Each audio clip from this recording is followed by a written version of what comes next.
বাজার নিয়ে চলে এসছে, দেখো। ও চলে এসছে, দেখো দেখো কত কিছু নিয়ে এসছে আজকে। আসো তো চলো দেখাও। হ্যাঁ আসো, দেখি কি কি বাজার এনেছে। হ্যাঁ দেখো, দেখো প্রথমেই পেঁয়াজ কলি, বাহ একদম টাটকা পেঁয়াজ কলিগুলো। ও বাঁধাকপি, এই সিজনের বাঁধাকপি তো আবেই, আবার মাছ এই সাইডে। এই দেখো ধনে পাতা, আর কি কি? বাবা শিম এনেছে, বাহ, রাঙা আলু, এই দেখো মিষ্টি আলু, সে রাঙা, ওরে বাবা এ তো রাঙা আলু। আবার ইগো মটরশুটি এনেছে, বাবা কয়দিনের বাজার, 2 দিনের বাজার। আমাদের বাড়িতে এগুলো 2 দিনের বাজার। ও আবার আলুও আছে এর সাথে, লেবু আছে, আলু আর লেবু। আর কি এই বাজার এনেছে দেখো। বা অনেক রকম বাজার করেছে, আর কি চাই। দেখতেই পাচ্ছেন সবজি বাজার তো পুরো বাড়িতে ভর্তি হয়ে গেছে। হ্যাঁ আবার কুলো আছে কয়েকটা।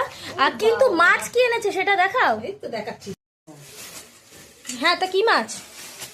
ঢেলা মাছ এনেছে, ঢেলা মাছ। ও বাবা ঢেলা, হ্যাঁ এই মাছটা ভীষণ টেস্টি লাগে, বেগুন দিয়ে কালো জিরা ফোড়ন দিয়ে করলে হেভি লাগে, সত্যিই দারুণ লাগে। আজকে অন্য দিয়ে করবো, বেগুন দিয়েও করবো না, কালো জিরা দিয়ে করবো না, অন্য কিছু দিয়ে করবো আজকে। ও তাহলে এইটার রেসিপিটা দেখাতে হচ্ছে। হ্যাঁ অবশ্যই দেখাবে। তা ঠিক আছে বন্ধুরা, আমাদের ভিডিও আপনাদের কেমন লাগে সেটা কিন্তু অবশ্যই জানাতে ভুলবেন না। যেটুকুই টাটা।